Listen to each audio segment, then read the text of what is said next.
Hello, veteran, and welcome to this video where I will be sharing with you on how you can best be prepared for your next C&P exam. This is such an important exam that you want to make sure that you go into this exam well prepared. And there are some things that you can do ahead of time to make sure that you are ready. Now, before you go to your exam, of course, the VA is going to be sharing with you some very important information. Not only will you learn where the C&P exam will take place, but a very important thing is that you want to pay attention to is who will be giving the exam. And what do I mean by that? What are the person's qualifications what are their qualifications in order to give you that proper C&P exam? Now, I know that I have, and many other veterans have gone to C&P exams with a nurse practitioner. And it's almost ridiculous to think that if you're going in for a C&P exam for, let's say, TMJ, and your C&P examiner is a nurse practitioner, this is a no-go. And so it's very important that you look at who is giving you the exam. And as a result of that information, you can best be prepared not only for the exam, but also to be prepared in the event that you get denied because of the opinion of the C&P examiner. For example, you may be going to a C&P exam for TMJ, and you look at who's going to be giving that exam and you discover that it is a nurse practitioner. Now, now that's really important, right?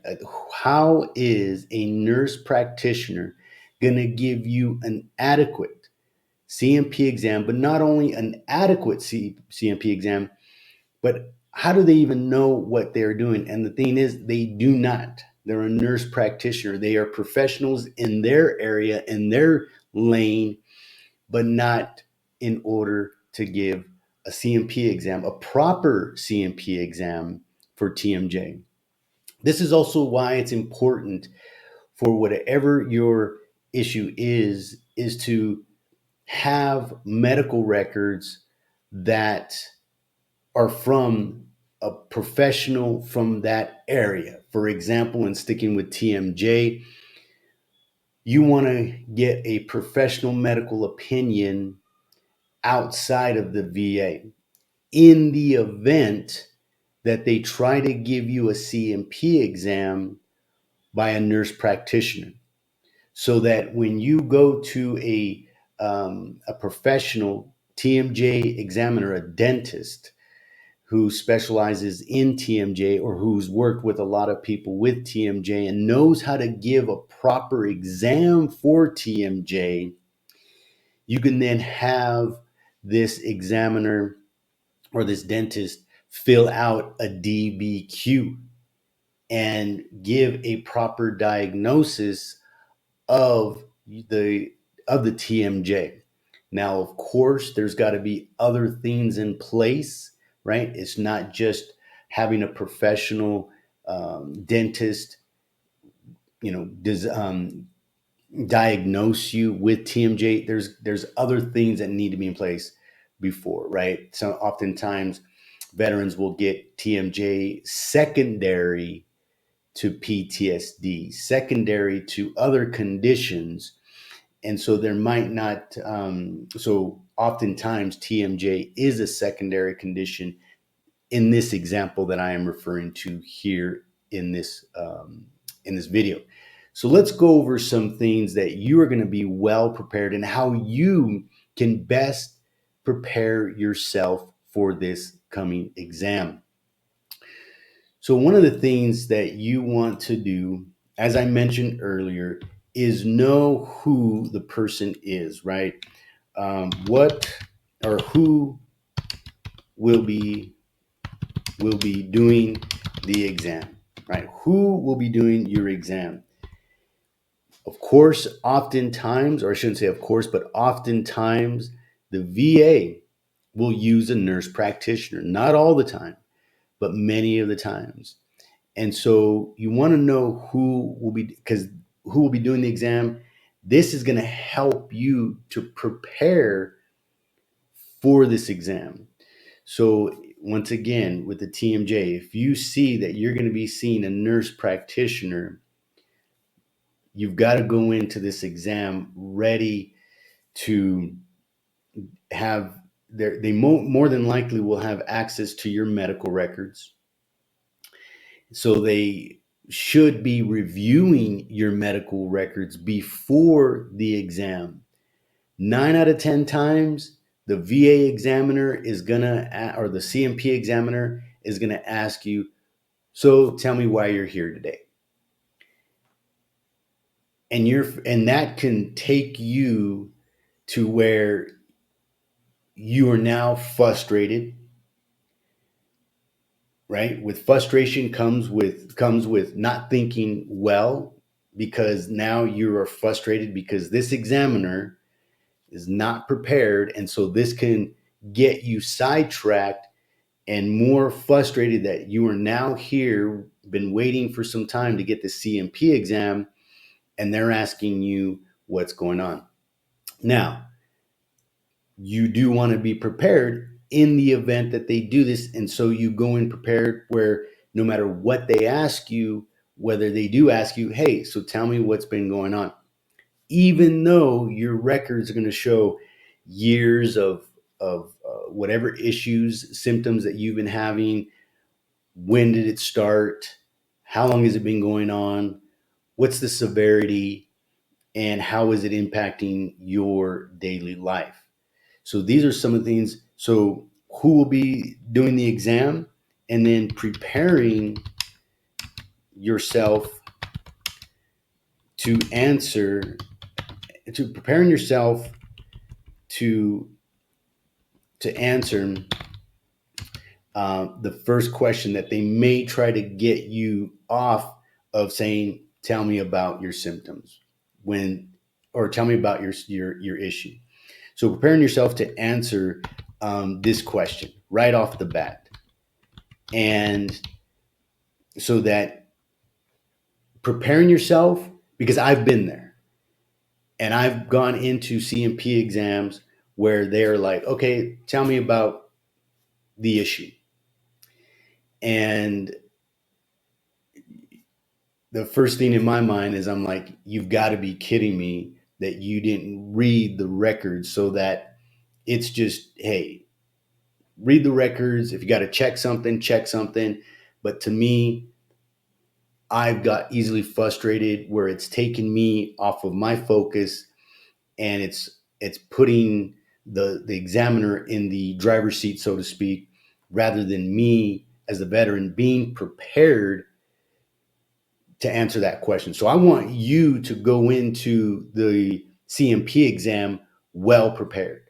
You know who's going to be seeing you, and hopefully it is a medical doctor, or hopefully it is somebody who's a specialist or a professional in that area.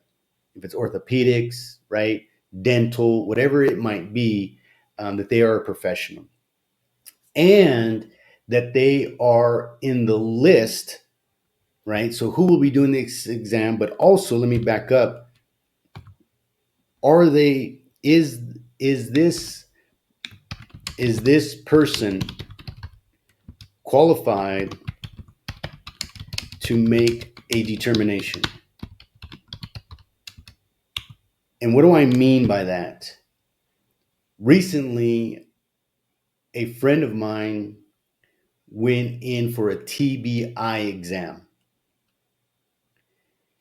And only certain people, professionals, can do a TBI exam.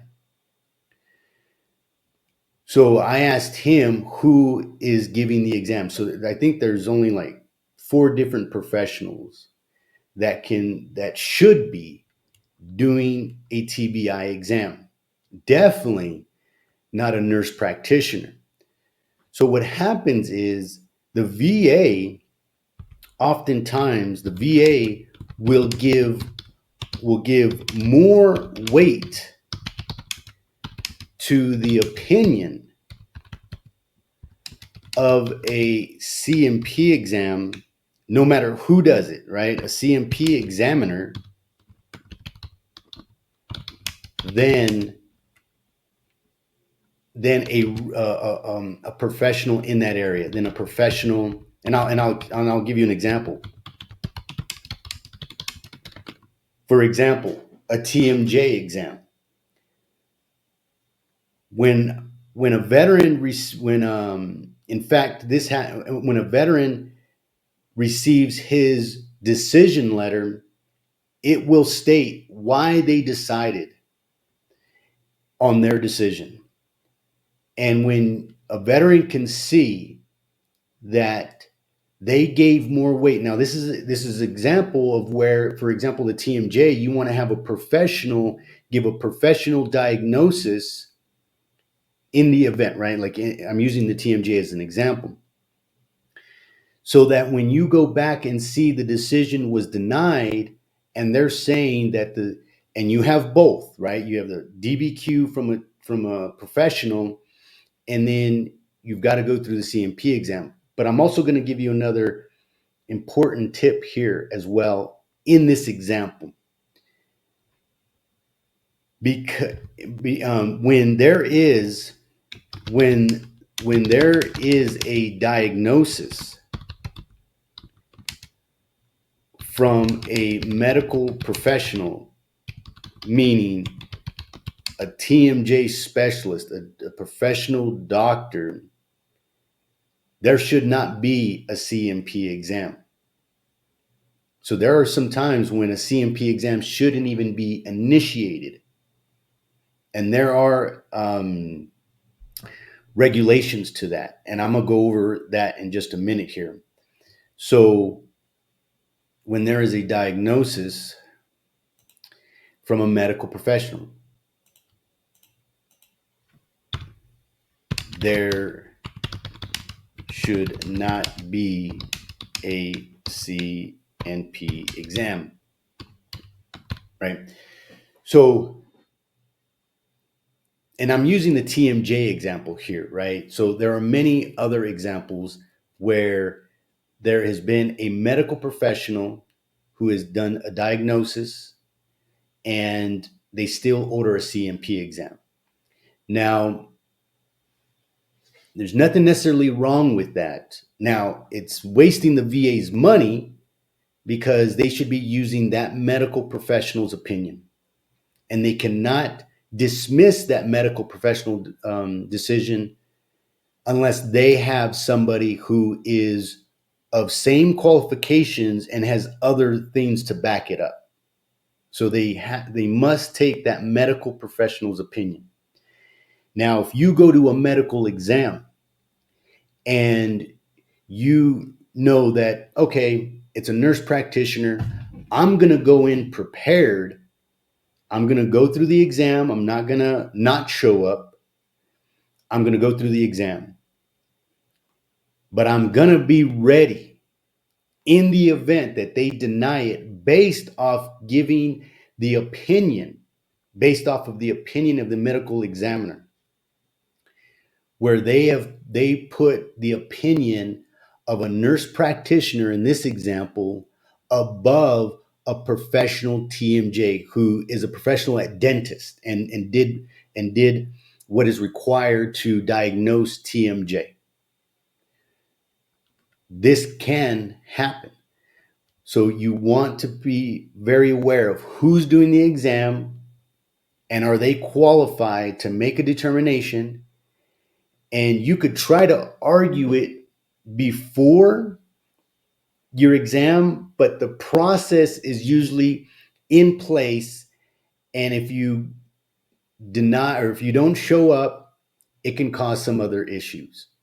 So it's best to go in prepared. And I'm going to stick with me here because I'm going to share with you what you can do. So when there is so preparing yourself to answer the question, right? Tell me about your symptoms. You know, this is one of the most frustrating. Tell me about your symptoms. Tell me about your issue. This can set off many people who have gone to many C&P exams, and it just takes them right off.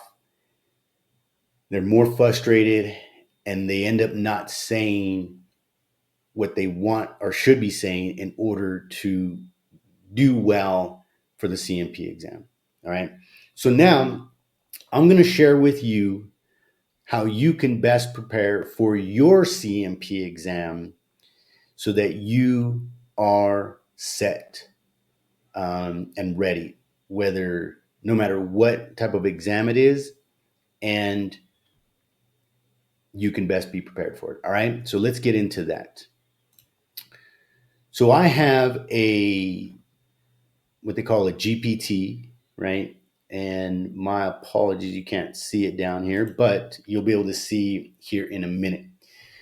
So you'll notice that I have a GPT that has many pieces of knowledge that will help you in preparing for your exam. And one of the options I have is prepare me for a C&P exam for knee pain. Now, these are just prompts. You could come in here and do many of different things, but one of the things is I'm going to say, I have a C&P exam, right? So let me just actually, here's what I'm going to do. I'm going to type in, I have a C&P, just so you can see it, exam coming up.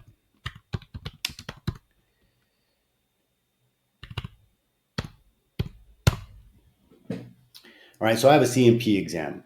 And so it's going to be, all right, let's get you prepared for it.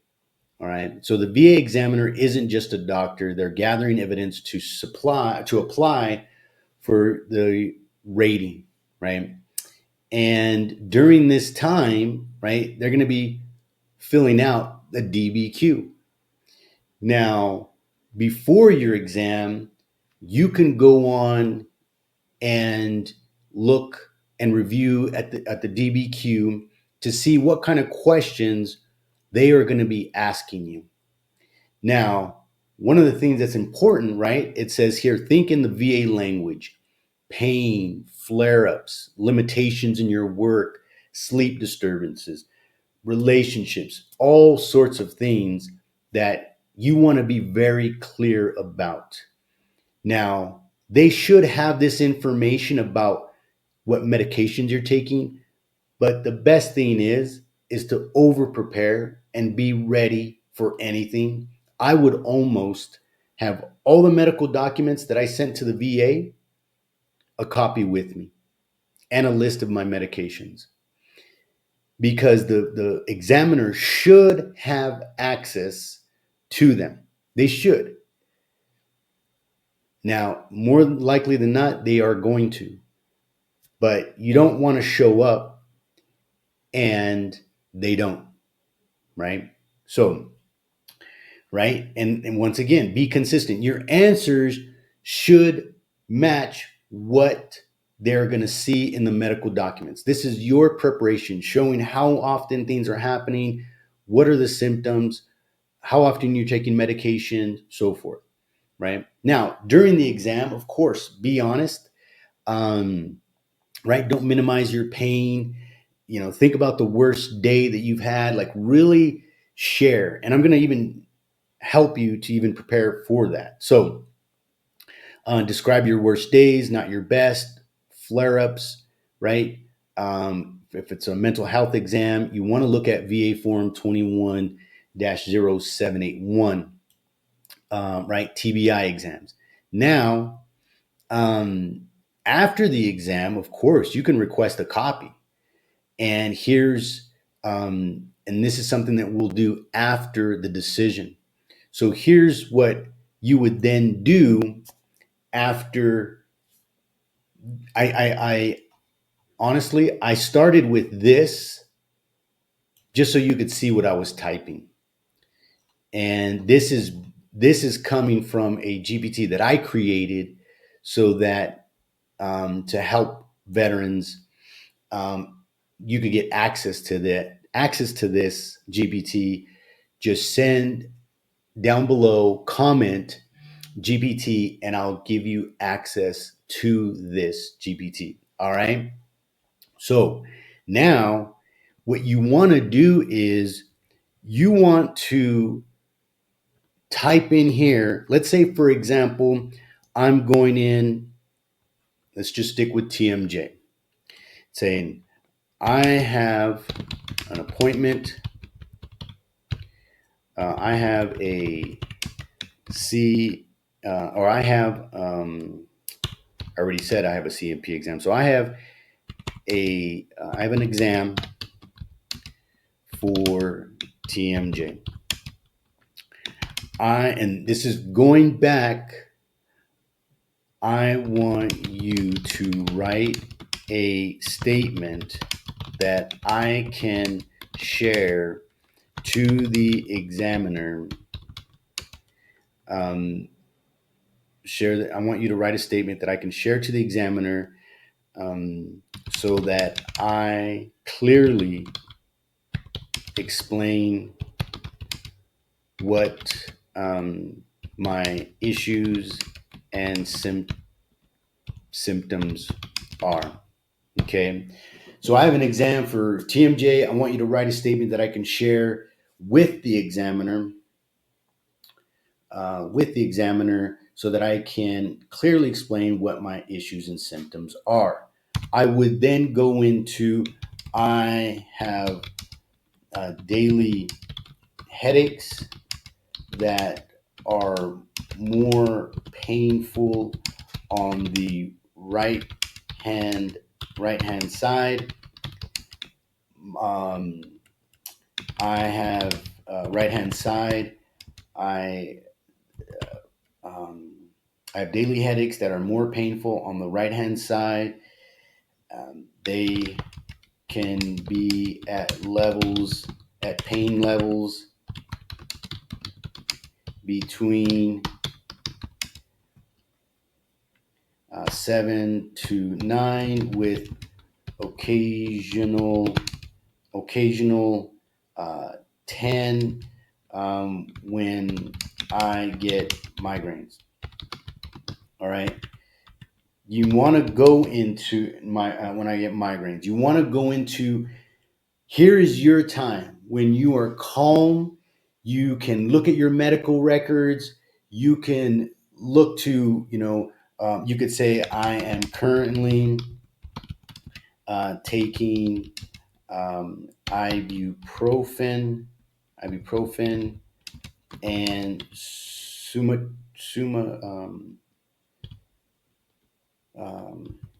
this is a weird word, ibuprofen. I'm not going to spell this correctly. Ibuprofen and sumatriptan, Sutram.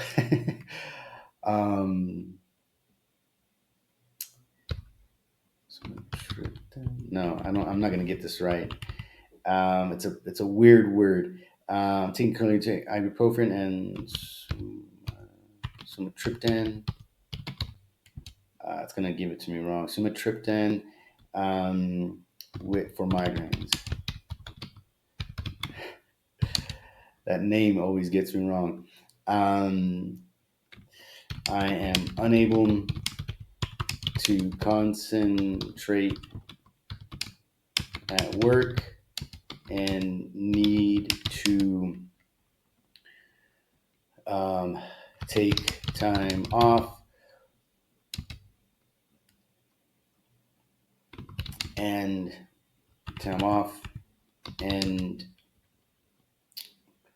rest, right? Whatever your symptoms are, this is your time so that you go into this C&P exam well prepared so that you're not tripped up. Okay. So I just wrote here, I have an exam for TMJ. I want you to write a statement that I can share with the examiner so that I can clearly explain what my issues and symptoms are. I have daily headaches this is just an example. I have daily headaches that are more painful on the right hand side, or um, I have weekly headaches. I have weekly headaches, weekly headaches that are weekly headaches. I have 2 to 3 weekly headaches that are more painful on the right side or right hand side. They can be at pain level. Um, let's see, pain levels between 7 and 9 with occasional 10 when I get a migraine. Um, I'm currently taking ibuprofen and sumatriptan. Sumatriptan. Wow, did I spell it right? I'm unable to concentrate, or I'm struggling to concentrate at work and need to take time off and rest. Whatever your symptom is, whatever you have going on, write it here. Is there any, and this is end the statement with, is there anything else you know, or is there anything else you need to know to help write this statement, or is there anything else I should include? So let's see what this says. So once you're done putting in your symptoms, you want to add, is there anything else you need to know, meaning the GPT, to help write this statement, or is there anything else I should include, right? Maybe there's just something you're missing, is like, how is it impacting your relationship? How is it impacting your your finances? How is it helping, or how is it impacting other areas of your life? But let's see what it says.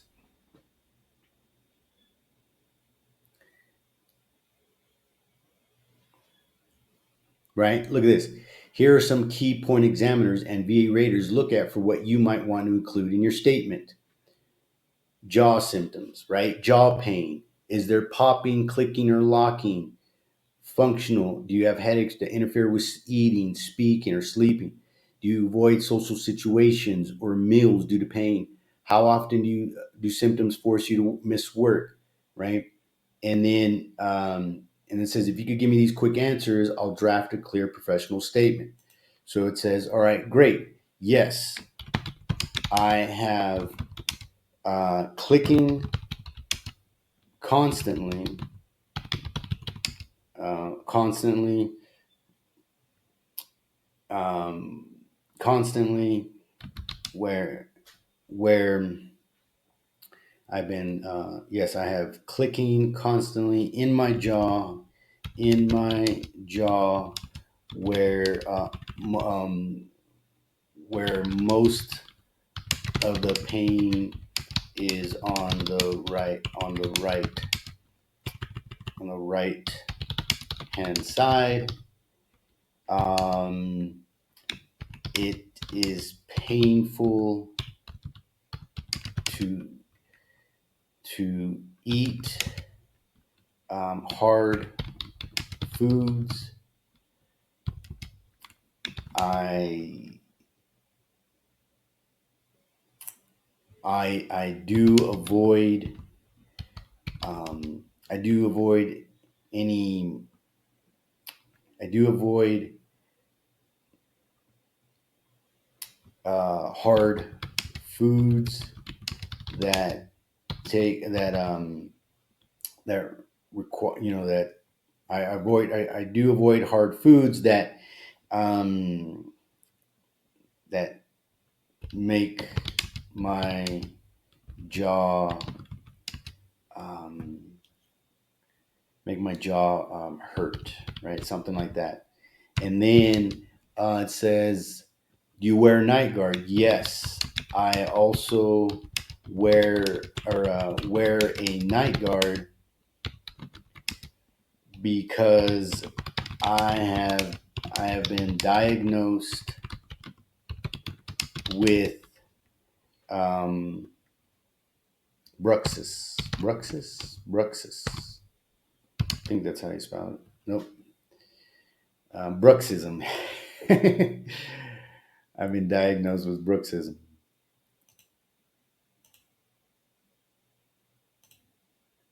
Nope, I've been diagnosed with bruxism. So yes. Do you have headaches? Um, yes, my headaches keep me um, from being around people or loud noises. Just something that explains, right?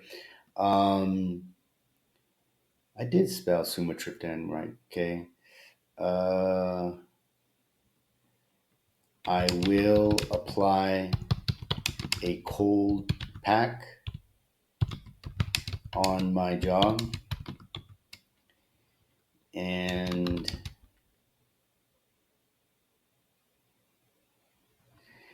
muscle relaxers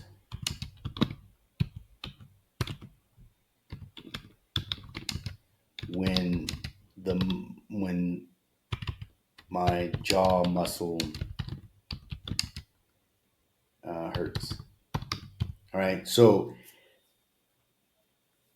when you once again, right at the end, you want to add in: is there anything else you need to know to help me write this statement, or is there anything else that I should include? Now it's going to give you some ideas. That's right. I didn't mention that. That's right. I didn't mention that. That's right. So now you would answer the questions, and then you would say, please now write this statement that I can share with the examiner to fully explain my injury, or my health injury, my health issue, right? So then now it's going to write the statement.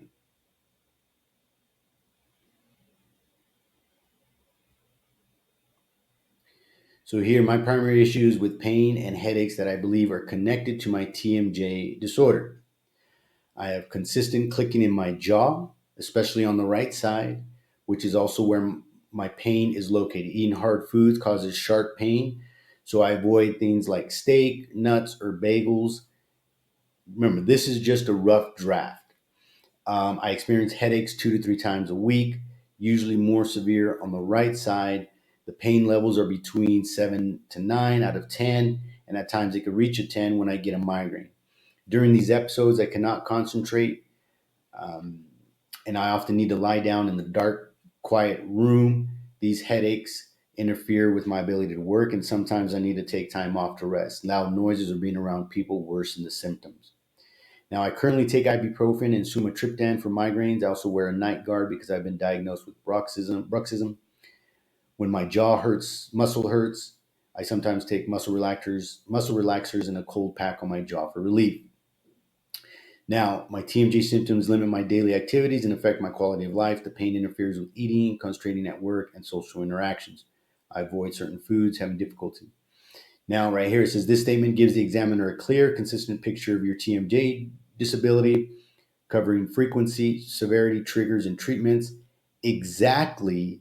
Here's one of the most important points: is that exactly what the VA looks for under 38 CFR 4.10 functional impairment. This is very important. Now, this is just a TMJ example.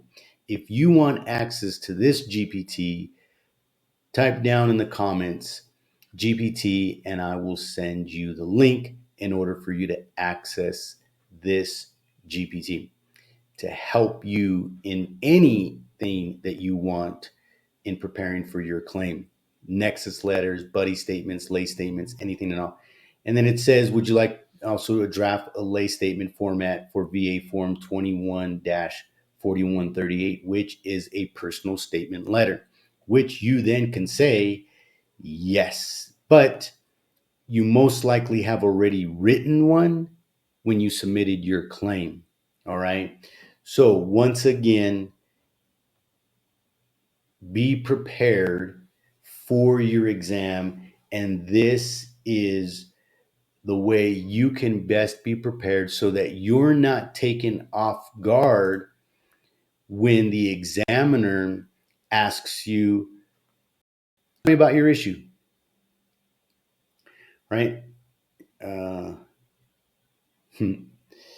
Used a period. So tell me about your issue.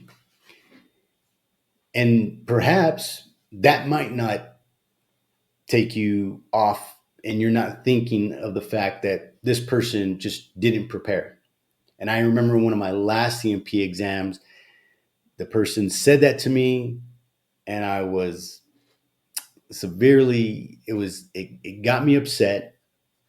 And I immediately said, well, do you have access to the medical records? And she said, yes, but I like to hear what you have to say before I go and look at them. And that's where I was like, you've got to be kidding me.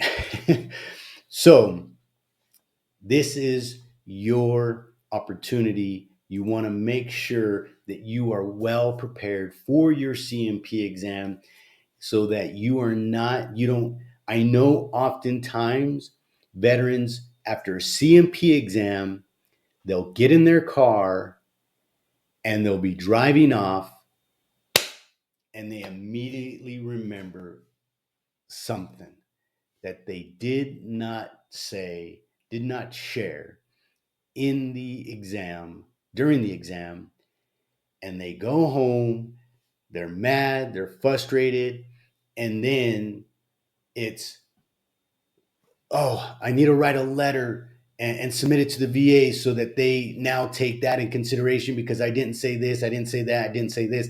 You want to be prepared for your exam.